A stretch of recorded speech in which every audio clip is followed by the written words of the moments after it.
Hi, ഞാനിന്നേ നിൽക്കുന്നത് ഊരകം എന്ന് പറഞ്ഞ സ്ഥലത്ത് ആനന്ദവല്ലി മാഡത്തിൻ്റെ വീട്ടിലാണ്. സാധാരണ നമ്മൾ ഇപ്പോൾ വീടുകളുടെ മുകളിൽ ഓടിട്ടിട്ടുള്ള വീടുകളുണ്ടാവും. അത്തരത്തിലുള്ള വീടുകളിൽ സോളാർ സിസ്റ്റം ചെയ്യാൻ പറ്റുമെന്നൊക്കെ പല ആൾക്കാരും ചോദിക്കാറുണ്ട്. അപ്പോൾ ഇപ്പം എൻ്റെ ബാക്കിൽ കാണുന്ന ഈ വീടിൻ്റെ മുകളിലും ഓട് പതിച്ചിട്ടുള്ള ഒരു വീടാണ്.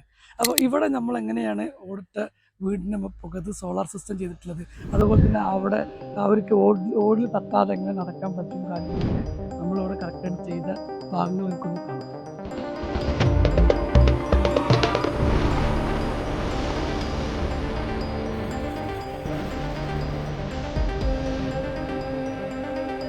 നമ്മൾ സിസ്റ്റം ചെയ്തിട്ടുള്ളത് ഒരു ഓടിട്ട വീടിൻ്റെ മുകളിലാണ്.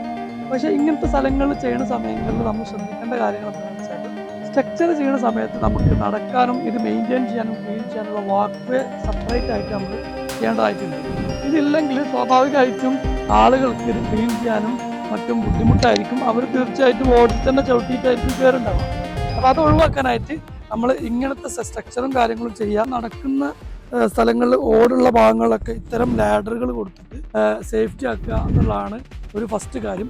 പിന്നെ അതേപോലെ തന്നെ നമുക്ക് ഈ വരുന്ന ഭാഗങ്ങൾ കുറച്ചും കൂടി സേഫ്റ്റിക്ക് വേണ്ടിയിട്ട് നമ്മൾ ഹാൻഡ് റെയിൽ പോലത്തെ കാര്യങ്ങളൊക്കെ കൊടുക്കുകയാണെങ്കിൽ വളരെയധികം നന്നായിരിക്കും.